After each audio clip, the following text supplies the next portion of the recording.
Shabbat Shalom, everyone from Tiberias, Israel. Let's see, it is 1:15. I had no idea that I'm going to do this live, but I just finished reading some things about, or some more things, I should say, about Francesca Albanese. I think by now you don't have to ask who is Francesca Albanese, like you don't have to ask who is Schlein and who is Conti in Italy anyway, or the well-known anti-Semites of today. And as I'm reading the words that she speaks, and words that are spoken in general today by people who are anti-Hebrew, anti-Jewish, anti-Semites, I realize that most of these people have absolutely no clue what a Jew is.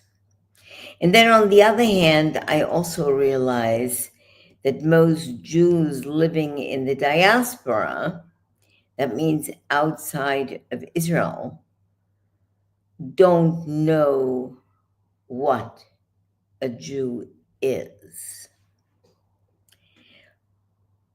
Not only what he is, but why he is hated and despised and persecuted for 3,000 years. There are many brilliant people who speak about the subject. I don't consider myself part of them, but what I do consider myself is aware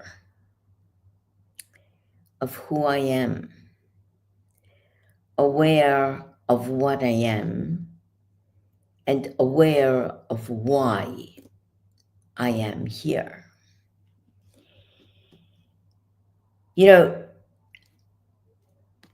I have a very, very close relationship in my life, not by my choice, but what God put into my sphere of life. That is converts, or people who have very, very special kinds of feelings for Judaism. Even if they don't know anything about it, there are many, many people that I met in Italy, in Reggio, in Italy altogether, that really have no clue of why they feel the way they do and why they have a closeness to ideas about Judaism or Jews without having any background at all. Now, during the last 5 years, I did some extraordinary work, I have to say, in creating the competition of poetry for the Shoah and peace. Remember and don't ever forget. And what I saw in this competition and the hundreds of poets and writers and school kids that participated, they have an idea about Shoah and about the historical conversation of Shoah, but they really don't have an idea of what Judaism is. And I saw in the poems, and you can if you can read Italian, there are 5 books of the competition, starting in 21, 22, 23, 24, and 25, published by me, except the last version is published by Cartago, who were my publisher, who are no longer my publisher. And I suggest that you do not buy anything except the poetry book from Cartago, because it no longer is my legal publisher. So here are those books where you can read not only the poems, but also conversations by various judges that are powerful and immensely important. They all have to do with the Shoah as a historical event, but they don't have anything to do with who is a Jew and why is the history of the Shoah, why is the Shoah, why is persecution, why is today again an issue that is, I suppose at this stage of the game, we can even call it national, but the essence of the national is the fact that we're talking about Jews and what makes them special, what makes them different, what makes them, if you will, unapproachable in some instances and extremely approachable in others. So I went to many schools, spoke on the subject many times, obviously, and in one of the schools, I had certain vibes. Let's put it this way, is probably the best way to explain it. And I said, have you ever met a Jew? No hands going up. What makes a Jew a Jew? No hands going up. What is anti-Semitism? No hands going up. And I said, well, so here I am. I am a Jew. And the first thing I need to do is I need to invite you to come to my house for Shabbat and learn what Shabbat is all about. So everybody looks at me. What is Shabbat? Shabbat is the seventh day of creation, which God set aside for his own rest and gave Shabbat to his people, the Jewish people, his chosen people, to be the only ones to observe this Shabbat. So Shabbat is tradition, prayer, rest, total and complete forgetting, in quotation marks, of what was the week, what was the mundane. Actually, when Shabbat comes in, which is an hour before sundown, the angels arrive and take seat in your home, and we welcome the angels.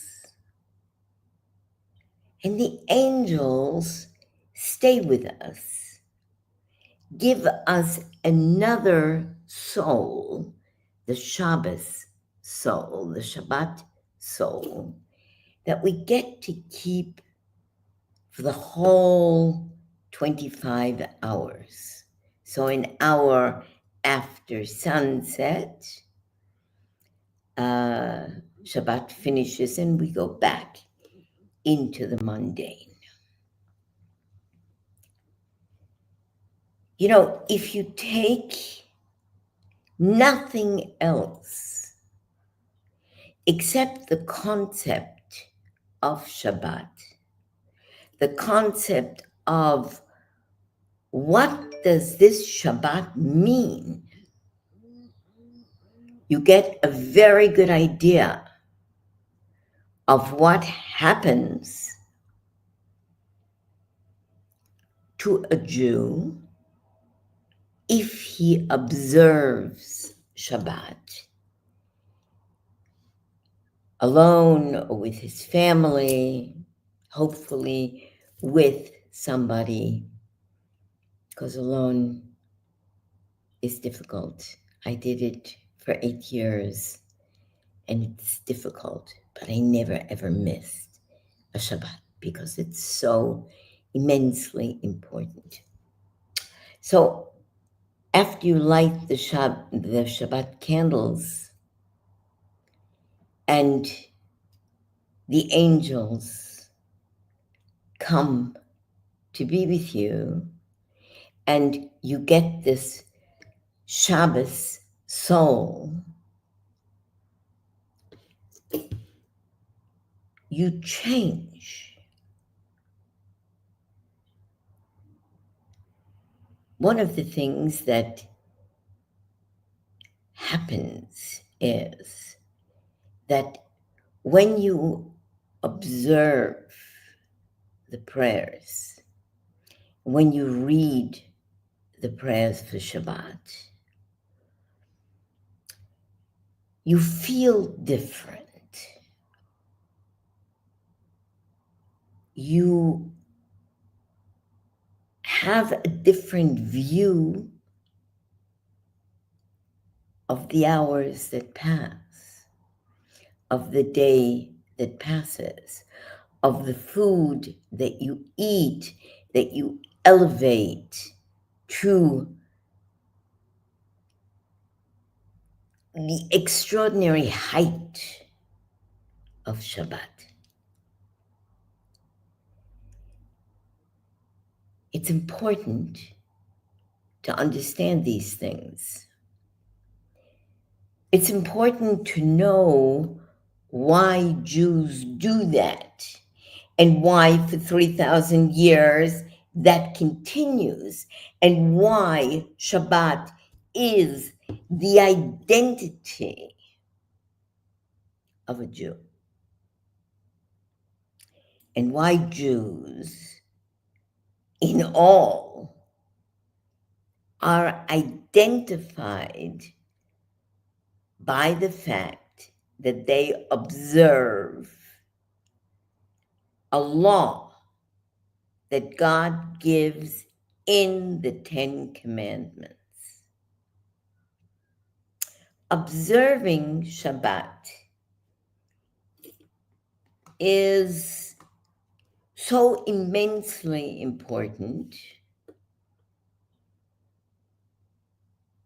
And people don't realize that Shabbat and the observance of Shabbat set up the mood for the entire week.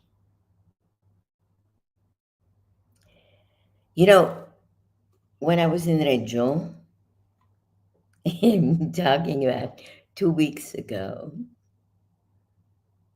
and of course, every Friday night, I have my timetable of the exact minute that Shabbat comes in.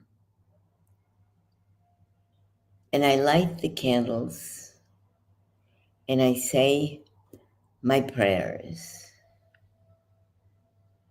And I salute the angels. It's like a shell of my body falls off me. And the real me, which is the soul, has freedom totally to not only express itself, but to accept what's coming in. And what's coming in with the Shabbos soul is the knowledge that you are chosen by Hashem to do this. You have the privilege to do this. Nobody else does. Only you do. And that is really the problem that brings so much hatred and so much jealousy and so much negativity to begin with. Because one way or the other, whichever way you slice it, Jewish people are chosen. They're different. God chose them to be their people. God created all men. So non-Jews who are following the laws of Noah,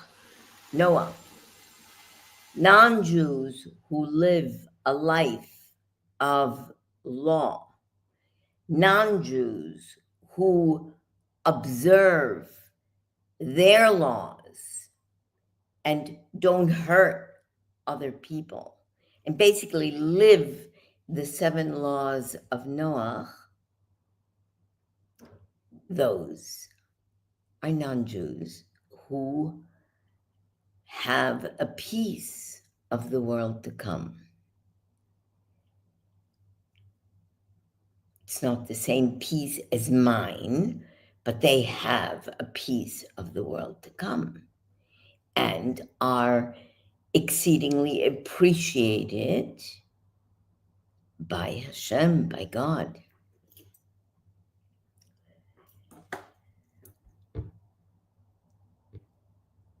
You know, in a family, maybe there are 2 or 3 or 4 children,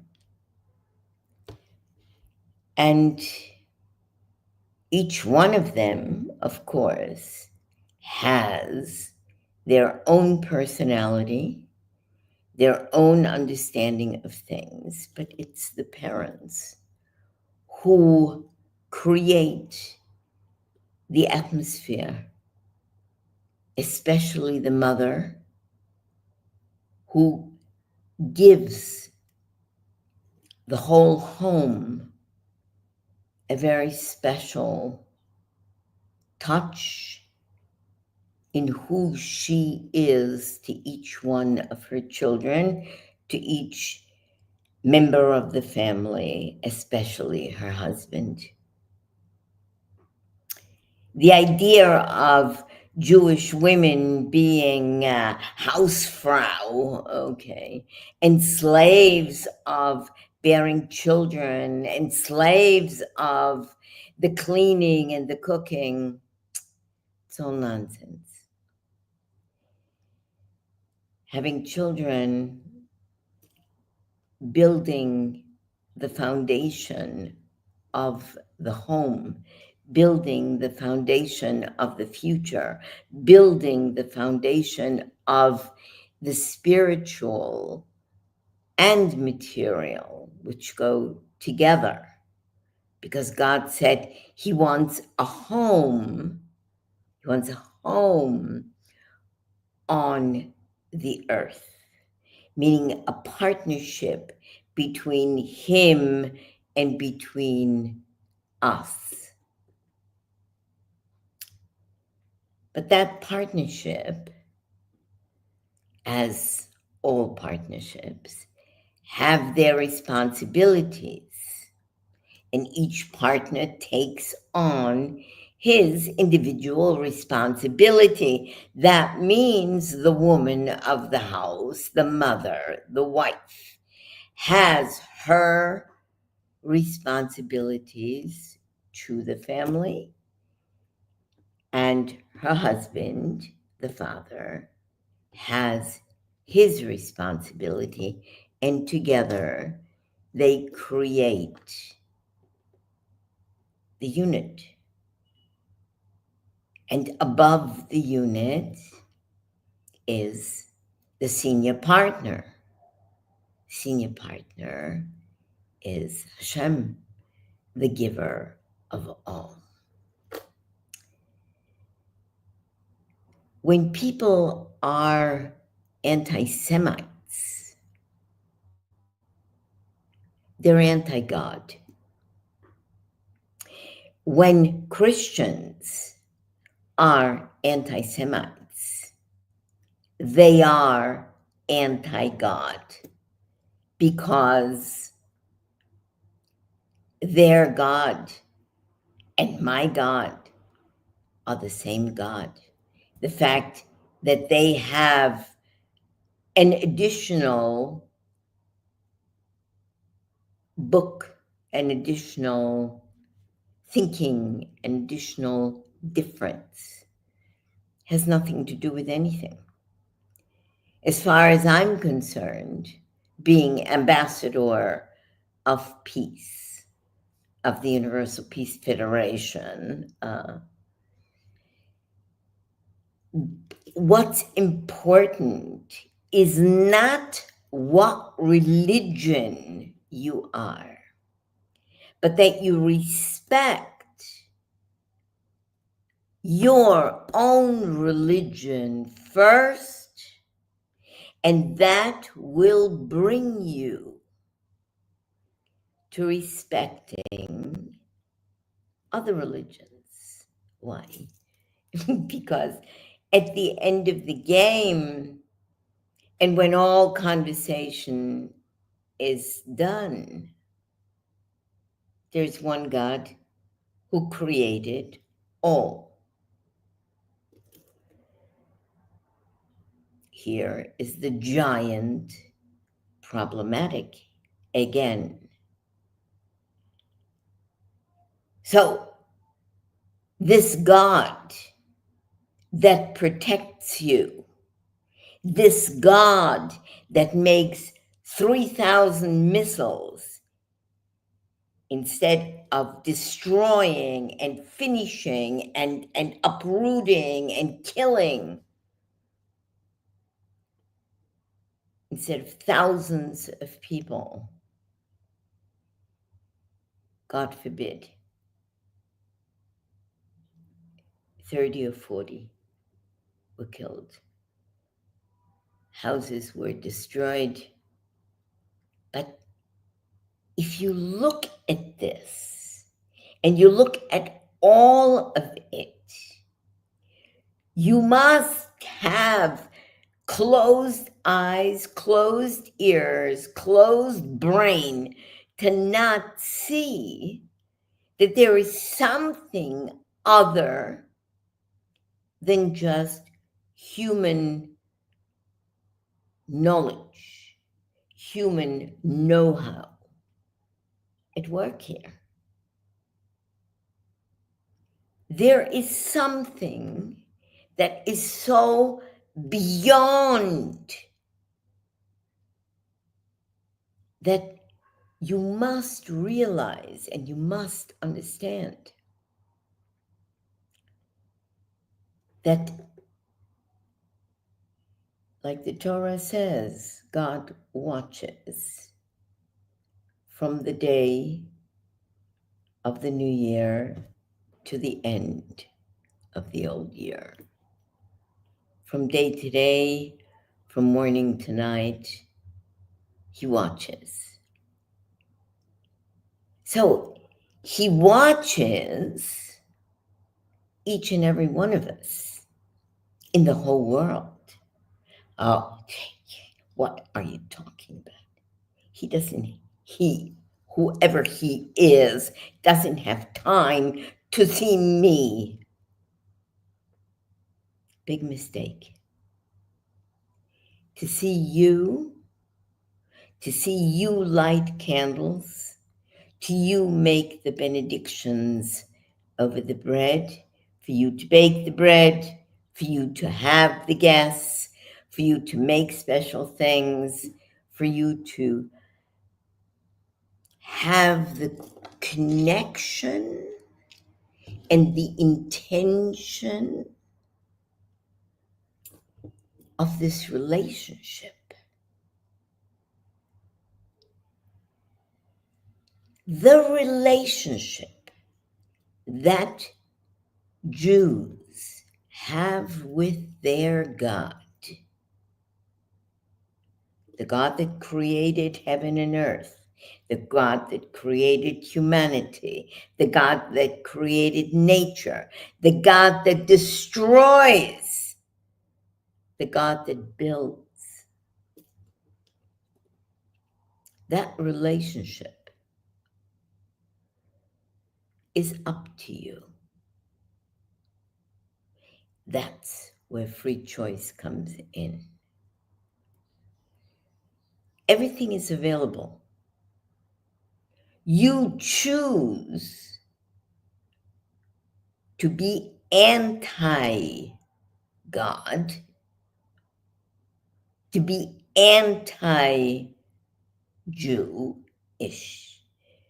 to be anti-humanity.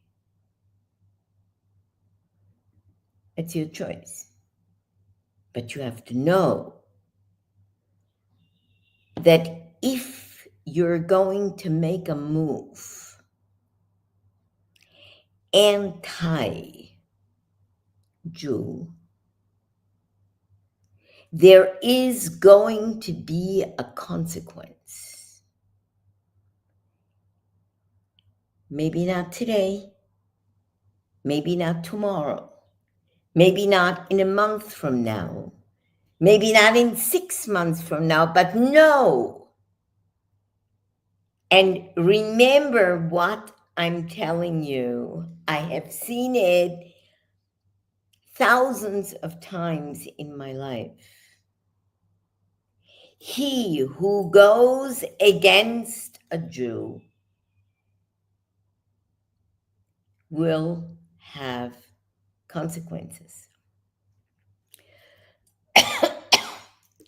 Consequences that you will never in a million years attribute to the fact of what you said or how you behaved or what you created or whatever. You may not even remember.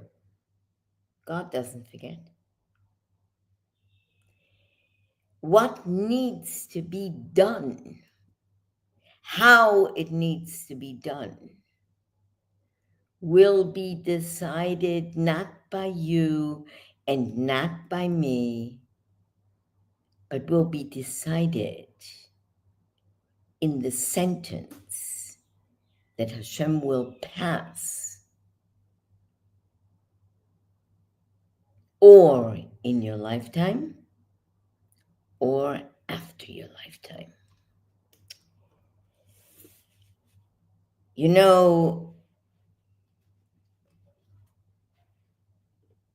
people think,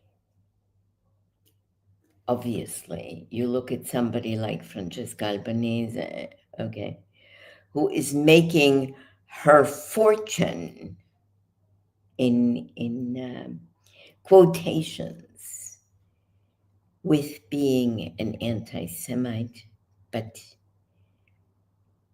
of the most horrid kind, intellectually, not emotionally, intellectually. You take, well, there's no point in mentioning other names because we're talking on an intellectual, on an international intellectual level here, okay? But you listen to people and you choose whom you're going to listen to. That is going to formulate your ideas, and that is going to formulate your intentions in the way you are going to live, and the way you're going to teach your children, and the way you're going to live in society.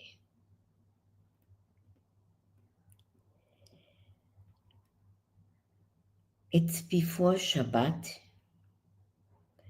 I'm on my way to be with friends in a lovely little place called Migdal, very, very close to the Sea of Galilee, that I haven't seen, obviously, in 8.5 years. And the flavor, I think that's such an important thing. The flavor of Shabbos, of Shabbat, is in the air. It's in the air that I'm breathing.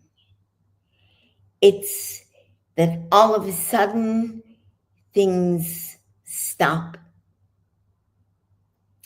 Stores close at 12, 1 o'clock.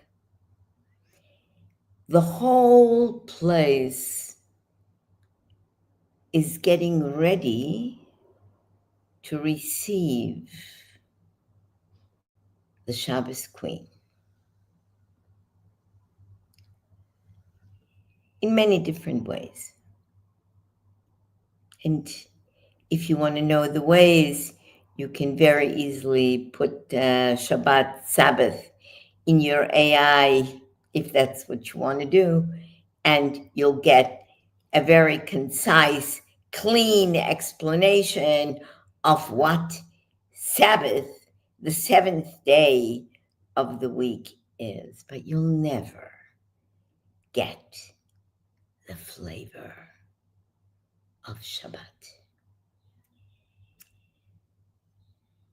When I take my suitcase and when I walk out the door and I leave behind my weekly package to prepare no Francesca Albanese. Not even the lies, not even the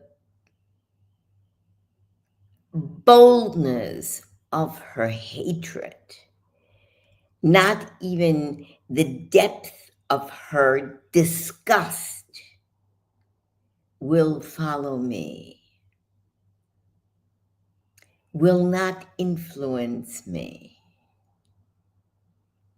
but the angels of Shabbat that will arrive will take over my essence, calm my weak soul, weak meaning W-E-E-K, the soul that I have during the week, adjust my essence to the goodness of Shabbat and make me realize how extraordinary the gift to be a Jew.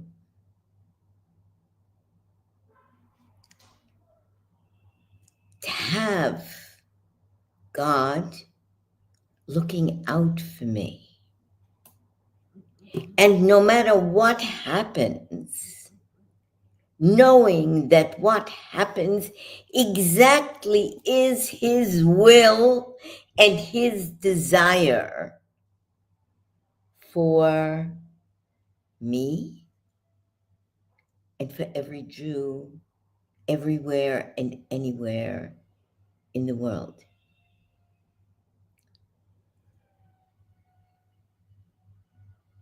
The idea of this connection, the idea of this fortification, the idea of learning the words and the wisdom of my sages, having the Torah week after week to guide me, is the most incredible gift that a person can ever ask for. To use my prayers every day to ask and to go to Hashem and say, Hashem, please help the people of Texas. Please save the lives of the people that are suffering so much.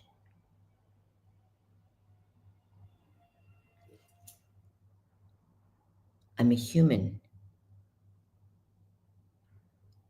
I'm a Jew. I'm connected to my God. And I go to him and I ask. And I pray for others. And I pray for myself.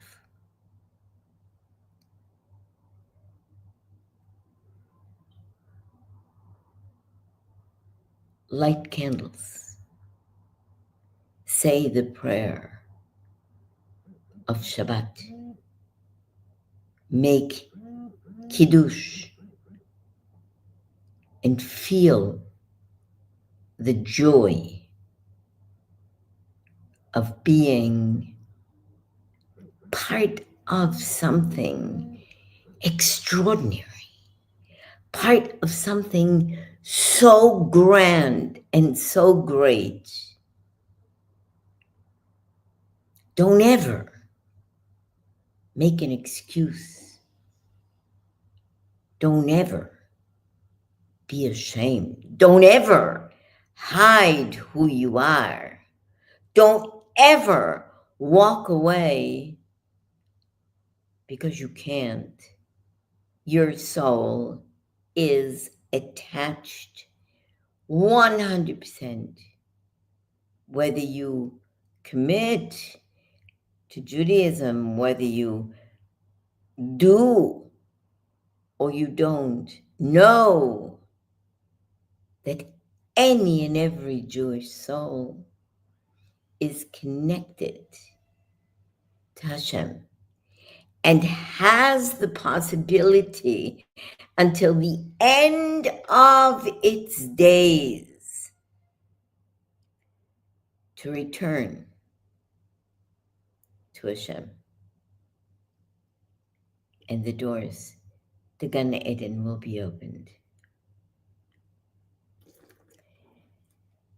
I wish you a beautiful Shabbos. I wish and I pray for all the evil of this world to fly off your body. And that the only thing that you can feel and the only thing that you can understand and know, whether or not you're Jewish or not, is that there is a God in heaven who loves each and every one of us, and that his children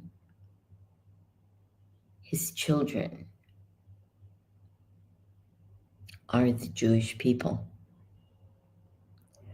who give everything to the world. You don't want to buy Jewish products? Don't buy them. Half of everything that you have comes from there, because it all comes from one place. Gifts of God to give to others. That's what it's all about. Pass it along. Have a beautiful Shabbat. Have a beautiful weekend. Thank you for sharing my moments, and peace and love and benedictions. Brachot to all.